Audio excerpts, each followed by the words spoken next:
stand for the Pledge of Allegiance. Put your right hand over your heart. Ready? Begin. I pledge allegiance to the flag of the United States of America and to the republic for which it stands, one nation, under God, indivisible, with liberty and justice for all. Thank you. You may be seated.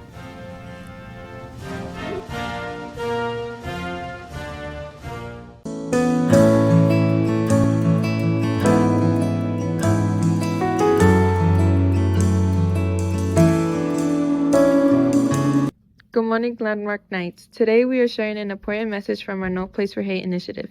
January 27 is the Holocaust Remembrance Day, so we are taking a moment to reflect on an important topic, the Holocaust and escalation of hate.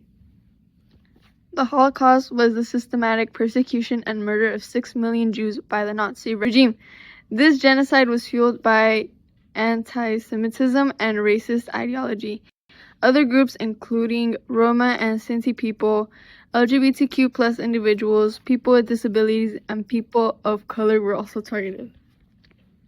This tragic history shows how unchecked hate can grow.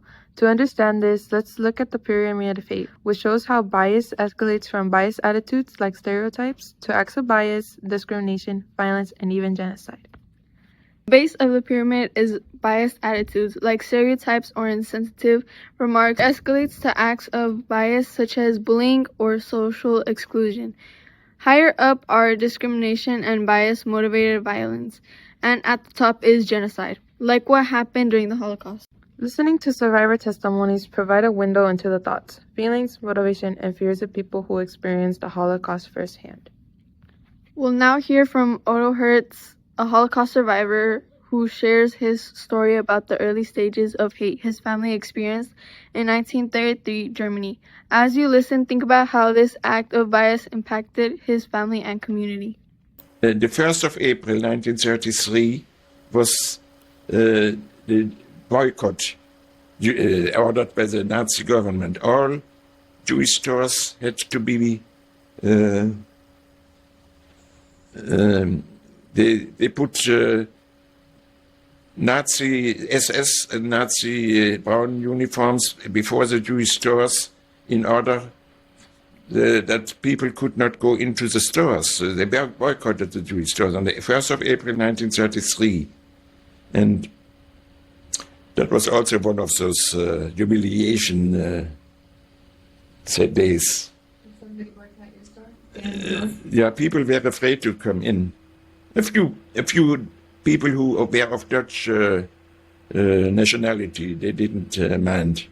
Otto's story reminds us of how small acts of hate can escalate when left unchecked. So what can we do to stop hate before it grows? One answer is to act as allies. An ally is someone who speaks out or takes action to support those targeted by bias or bullying. For example, if someone hears a stereotype, they can challenge it. If a group is being excluded, an ally can step in to include them. These small actions disrupt the pyramid of hate before it builds higher. We all have the power to be allies at school, in our community, and online. By speaking out, supporting others, and taking action, we can create a safer and more respectful environment for everyone. So today, think about how you can make a difference. What's one act of allyship you can take this week to support someone or stand up against bias? Let's work together to build a school community where everyone feels valued and respected. Remember, Knights, small actions can make a big difference. Who is this guy? He is much more impressive than the hedgehog I fought previously. Dude, I'm standing right here.